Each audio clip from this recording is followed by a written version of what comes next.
Olá, colecionadores e seguidores do canal Coisa de Colecionador. Estou fazendo uma série de vídeos, que para quem acompanha o canal já percebeu, uma série de vídeos em que eu estou falando desse novo lançamento aí, esse novo momento da DC Comics pela Panini, né? Que o universo da DC Comics mais uma vez sofreu aquela contração, né? Aquela entropia e deixou de existir o multiverso e passou a existir só um universo. Mas na mesma hora, eles já dividiram em dois universos, né? Que vamos chamar assim, um deles é o Sem Limites, onde os personagens continuam mais ou menos na linha temporal que eles já vinham percorrendo, e o universo absoluto, que então é uma contradição completa. O Darkseid deixou de existir no universo normal e passou a existir num universo próprio, onde ele vai recriar todo mundo, todos os personagens serão recriados de uma maneira muito mais dramática, muito mais drástica, muito mais terrível, enfim, aquelas coisas que a gente já sabe. De certa forma, a linha editorial, a intenção editorial é que no Sem Limites eles tenham um público mais jovem, um público mais novo, consigam atrair novos leitores e também para de certa forma, para o universo absoluto, atrair novos leitores. Porém, leitores um pouco mais velhos, que gostam de uma história um pouco mais intensa, muito mais dramática, muito mais, sei lá, sofrido, alguma coisa do tipo. Eu, pessoalmente, acho o universo Sem Limites interessante no sentido de que as artes me agradam mais. No absoluto, há um radicalismo também nas artes, grandes mudanças de interpretação dos personagens no visual. Então, o universo absoluto não me agrada. Os artistas que estão trabalhando no absoluto não me agrada. E essa apelação de universo distópico, de universo, sei lá, disfuncional, alguma coisa, isso aí não me interessa também. Mas nesse vídeo aqui eu quero falar para vocês de uma outra grande contradição que vem navegando dentro dessas mudanças da DC Comics aí já há algum tempo, eu acho que desde 2023. Desde 2023 eu venho acompanhando com muita persistência, com muita teimosia da minha parte, Mulher Maravilha e Flash, tá? Mulher Maravilha e Flash, quando começou lá em 2023, me chamou a atenção por motivos óbvios, né? Primeiro motivo, um artista que me agrada bastante. Não está entre os meus 10 favoritos, mas eu tenho um carinho especial pela arte do Daniel Sampere. O Daniel Sampere, que é um garotão, um cara novo aí, mas que tem um traço que me agrada muito. Eu acho que com o tempo ele vai evoluir e talvez venha a ser até um dos meus favoritos. Que tem um traço muito parecido com o do Clayman, que eu já falei várias vezes, né, que o Clayman é um artista que eu gosto muito, um artista do Batman, que eu conheci através da série normal do Batman.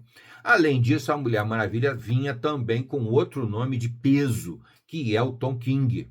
O Tom King, que também está percorrendo um caminho que pode vir a se transformar num dos meus escritores favoritos. Tem muita coisa do Tom King que eu gosto muito, mas tem coisas que eu também não gosto muito. Pode ser que o Tom King percorra um caminho mais equilibrado de histórias, como é o caso do Geoff Johns e do Brian Michael Bendis, ou pode ser que ele fique naquele grau intermediário, que é mais ou menos como eu classifico, por exemplo, o Alan Moore, como eu classifico, por exemplo, o Frank Miller, como eu classifico, por exemplo, o Todd McFarlane, que são autores que eu considero, que eu tenho respeito, eu gosto deles, mas eu vejo eles com um certo cuidado. Tem histórias deles que são muito boas e tem histórias que não são tão boas assim, são fracas, tá? E aqui aconteceu isso. Mas aí vem a questão. Primeiro ponto, Daniel Sampere. Legal, gosto da arte do Daniel Sampere, vale a pena acompanhar.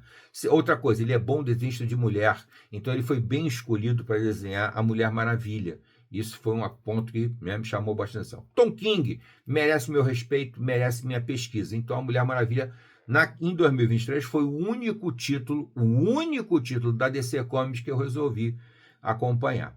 A história começou de uma maneira meio complicada, e aí por isso que eu falo das enormes contradições dentro desse título Mulher Maravilha e Flash, tá? Que vem sendo publicado já há bastante tempo.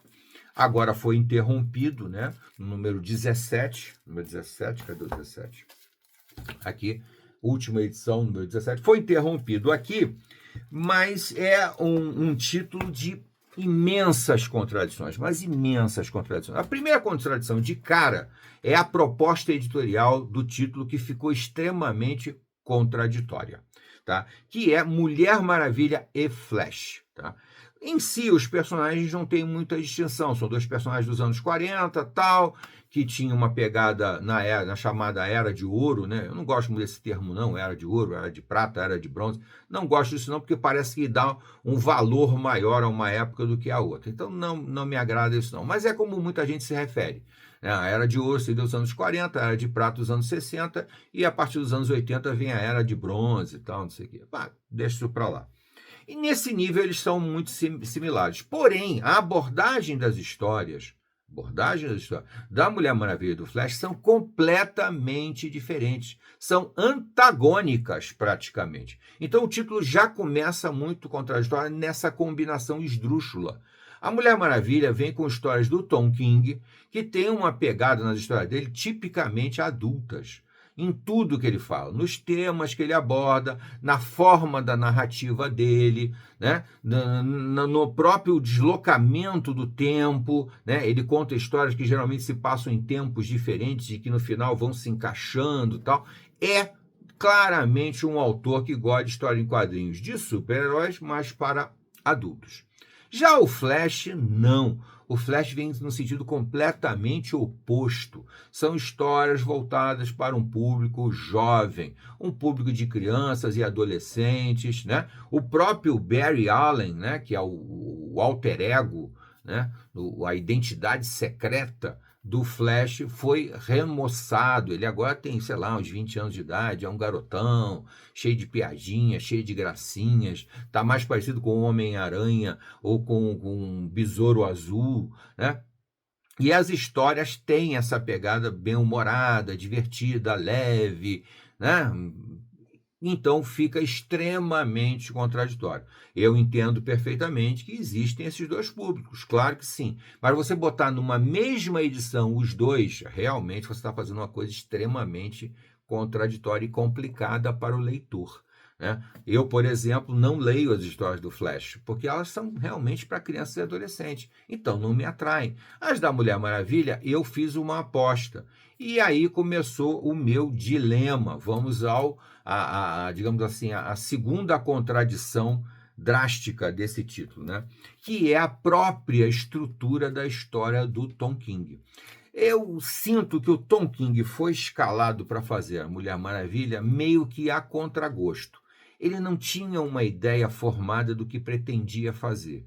E aí foi o título que veio para ele não escolheu, foi escolhido, e aí ele começou já de início com uma proposta complicada e difícil dele trabalhar, que é a ideia de uma amazona que de repente quebra o código de honra das amazonas. Ela entra ela tem um problema qualquer e mata vários homens num bar lá numa cidade pequena qualquer, enquanto ela jogava bilhar, jogava sinuca, jogava alguma coisa desse tipo lá numa mesa lá. E aquilo ali incomoda. Aí o governo entra num combate às Amazonas de uma forma generalizada, ao invés de tentar perseguir aquela Amazona que desapareceu depois de cometer esse crime bárbaro, né? E, ao mesmo tempo, aí começa a perseguição às Amazonas. Fica aquele discurso, né, de minorias, de perseguição. Você percebe claramente que ele segue esse caminho aí quando começa a história. As Amazonas são banidas dos Estados Unidos, tal, como se todas fossem culpadas pelo que uma fez, tal. E aí vem todo aquele discurso que a gente já conhece um pouco.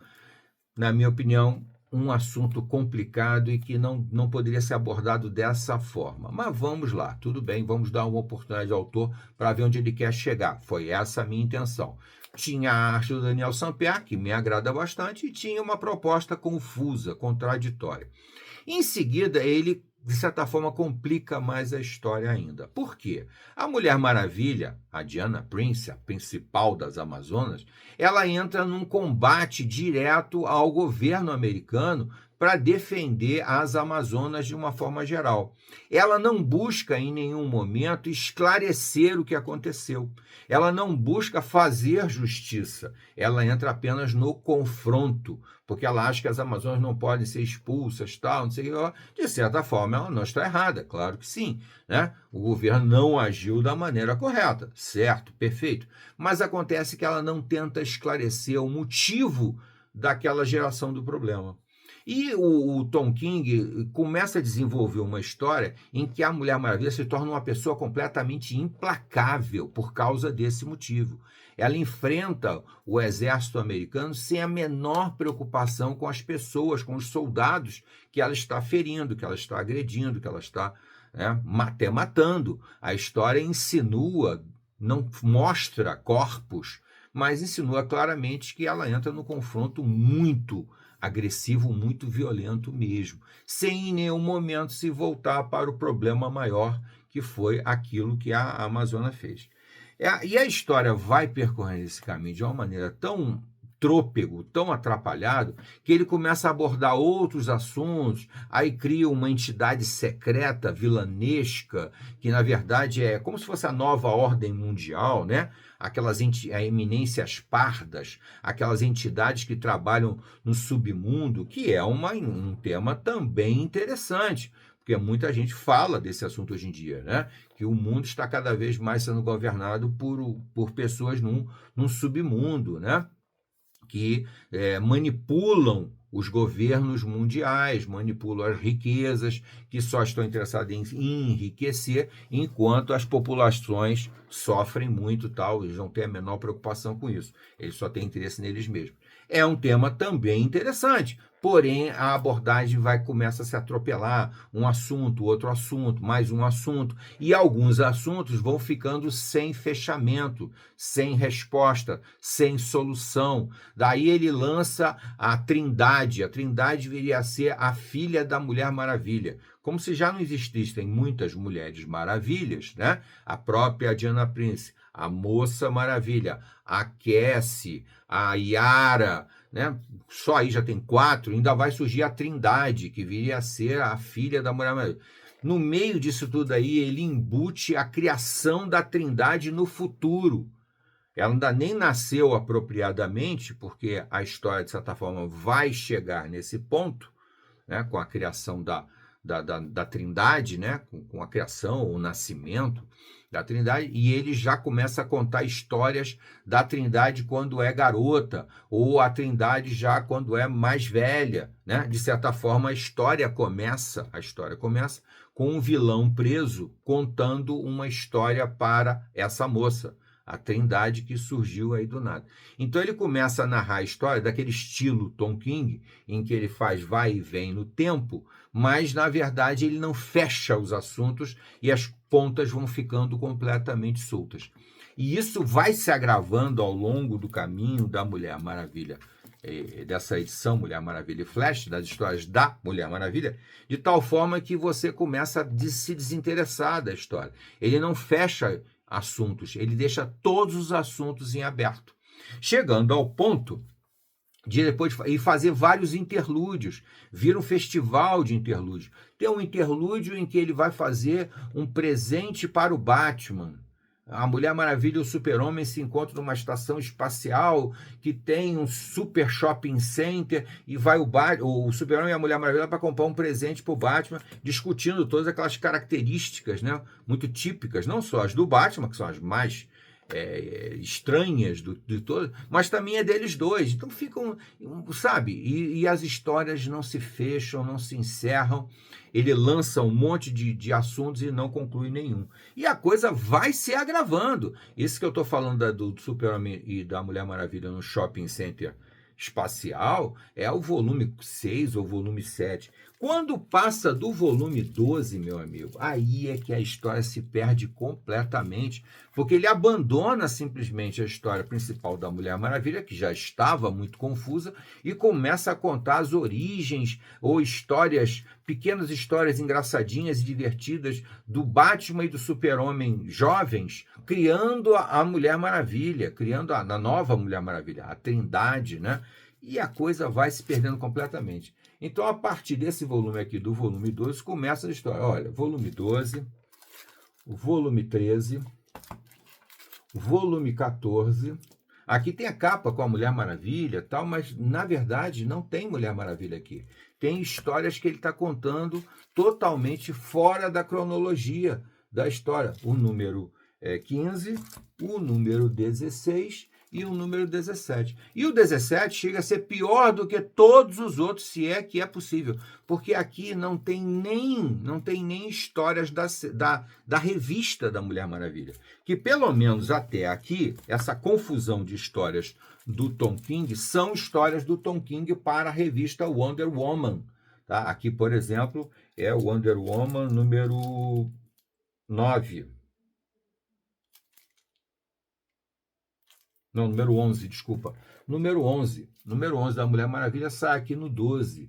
E aí continua aqui. Só que ele está contando uma história que não tem nada a ver com a história principal da Mulher Maravilha. Quando chega aqui no 17, então a coisa não tem nada a ver. Se você pegar e não ler nada do 17, não vai fazer a menor diferença para você, que são histórias colecionadas aí de outros títulos, pequenas histórias da Mulher Maravilha de outros títulos. Então a publicação fica completamente perdida mesmo. Tanto é que do número 12 em diante, do 12 até o 17, do 12 ao 17, olha quantos títulos aqui tem. Seis revistas aqui que eu não vou manter nem na coleção. Não vou manter na coleção, porque não tem nada a ver com o arco de história principal. O arco de história principal da Mulher Maravilha, que está confuso, que está com uma série de pontas soltas, foi até o número 11. Parou aí.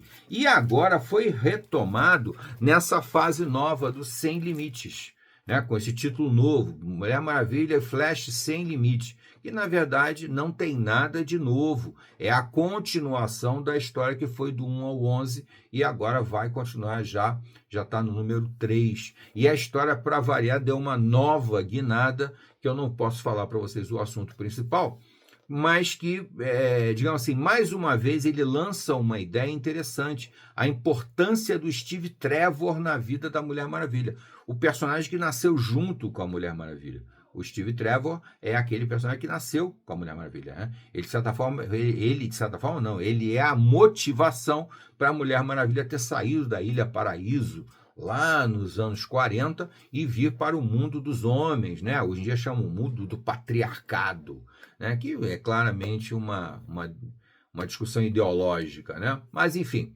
e deixando de lado isso, o fato é que a Mulher Maravilha veio para cá por causa do Steve Trevor, que andava meio abandonado nas histórias da Mulher Maravilha já há um bom tempo. Há um bom tempo que o personagem Steve Trevor é muito pouco trabalhado nas histórias da Mulher Maravilha. Ele virou uma figura decorativa. E agora não. Agora o Tom King resolveu resgatar ele e dar um destaque para o personagem, apesar de que é um destaque contraditório. Mais uma vez o Tom King inventa uma contradição dentro dessa série, de certa forma curta, uma série que deve ter, não tem nem 20 números, menos de 20 números, da Mulher Maravilha. Tá bom, gente? Eu espero que vocês tenham gostado aqui do debate e que coloquem a sua opinião, é muito importante. Você está acompanhando a Mulher Maravilha, a série anterior que acabou, número 17, e vai continuar agora no Sem Limites e tal. Eu, sinceramente, não indico mesmo, porque a história não anda nada bem, anda totalmente enviesada, esquisita e tal. Ainda tenho uma pequena esperança? Tenho. Tanto é que é um dos pouquíssimos títulos que eu vou continuar acompanhando a DC Comics. Vai ser o Batman, que para variar é sempre o personagem que se destaca, né? Eu acho que é uma característica do personagem, sempre consegue bons roteiristas, né? E vou acompanhar a Mulher Maravilha por pura teimosia e persistência da minha parte, pelo menos enquanto ela for desenhada pelo Daniel Sampere. Se mudar o artista, aí provavelmente eu não vou continuar mais, porque o que ainda me segura no título, nessa confusão que o Tom King está fazendo, é a arte do Daniel Samper. Até a próxima.